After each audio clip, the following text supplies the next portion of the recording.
আসসালামু আলাইকুম। সক্রেটিসকে তার এক ছাত্র জিজ্ঞেস করলো, স্যার, আমি সফল হওয়ার জন্য কী করতে হবে? তো তখন সক্রেটিস তাকে হাঁটতে হাঁটতে নদীর পাশ দিয়ে হেঁটে যাচ্ছিল।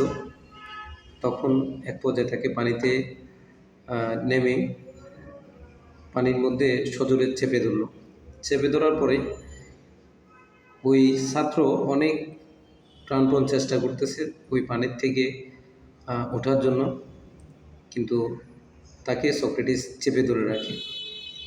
এক পর্যায়ে যখন সে পানির নিচ থেকে উঠে আসার পরে সক্রেটিসকে সে জিজ্ঞেস করে, আপনি কি আমাকে হত্যা করতে চাচ্ছেন? তখন সক্রেটিস বলে, না।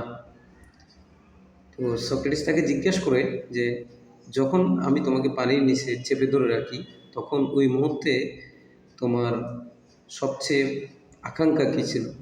তখন সে বলে যে, আমার আকাঙ্ক্ষা ছিল এটাই যে আমি কীভাবে অক্সিজেন নেব।